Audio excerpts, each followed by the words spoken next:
It's important to begin any statement, any discussion with the known facts and to accept the known definitions. If you want to redefine things afterwards, then you go on and you redefine things. So the known definitions are that Hamas is a terrorist organization and Iran is part of the axis of evil and is a theocracy which destroys the lives of a lot of free thinkers, particularly those on the LGBTQ plus spectrum, and those people who question the religious identity of the state.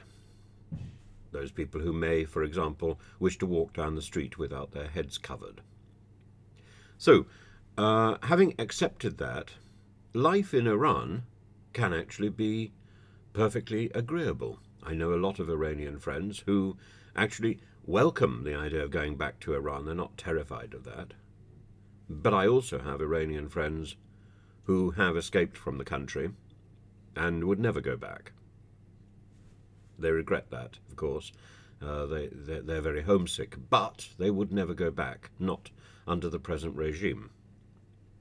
As for Hamas, President Erdogan was very clear that Hamas is not a terrorist organization. I disagree. I think Hamas is a terrorist organization, or at least the Qasim Brigade is a terrorist organization. Why? Because it conducted a terrorist atrocity on the 8th or on the 7th of October. That seems to me to be a starting point and a fact. Now, I think it's also perfectly possible and likely and indeed necessary that Hamas becomes the conduit of peace.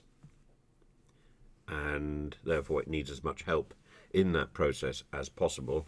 And from that point of view, Erdogan is, of course, the key to the problem, the key to the situation, the solution. Erdogan has to play a major role because Erdogan can see beyond the present. Erdogan can see into the future. The future, like the IRA, will be a peace process that involves Hamas, that involves the Palestinian Authority. And Hamas, like the IRA, has already got a political wing and a military wing, a military arm, if you wish. You can use parts of the body to define this. You could say, well, does Hamas have a heart? That's a questionable position at the moment, but any political being, any organisation can have a transplant, I suppose. Now, most terrorist organisations don't define themselves as such. They would define themselves as freedom fighters. They would define themselves as political movements. The Irgun, that terrorism is etched into the heart of the Israeli identity. It defines the opening salvos of the creation of the state of Israel. It's created in violence. It's created in terror. And Hamas, like the Irgun, has had a very clear effect on the region. Now, today, Hamas and Iran have just been welcomed into Moscow by the Russian Deputy Foreign Minister Mikhail Bogdanov, and there was Ali Bagheri Khani, the Iran Deputy Foreign Minister. The Hamas delegation was led by Musa Abu Marzouk, the head of the International Relations Office for Hamas, and Basim Naim, the former Hamas health minister in Gaza, and the organization's representative in Moscow, apparently. And the stated goal is to discuss the ongoing war with Israel and ways to, quote, stop Zionist crimes supported by the United States and the West. So already Russia wants to target, along with Iran, the nature of the conflict. This is a conflict. This is a proxy war with the United States. And the Hamas delegation also praised the Russian President Vladimir Putin and his efforts of Russian diplomacy, which, of course, we haven't seen very much of so far. Maybe we will see a few more. But it's the association which seems so pernicious.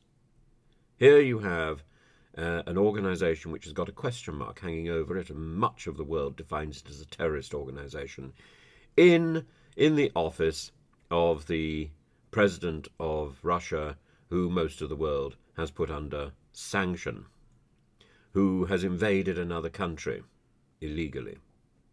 There are parallels there. Hamas invaded Israel illegally. It doesn't matter. Let's for one moment put aside my reservations about the siege of Hamas by Netanyahu.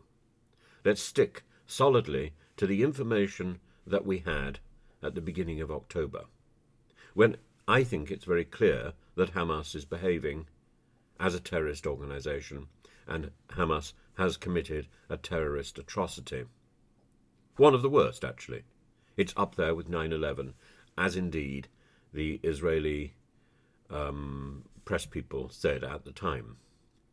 Up there with 9/11. But like 9/11, Israel, like the United States, has reacted with an aggressive knee-jerk towards the people towards the organization that they hold accountable. And more than that, in this case, Hamas directly says it is accountable.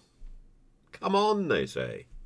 Come into our tunnels, they say. Now, of course, the tunnel warfare adds a new complexity, a practical problem that I think is causing a pause with the Netanyahu policy and plan, because that is exactly the approach that Osama bin Laden and the Taliban took when America invaded Afghanistan.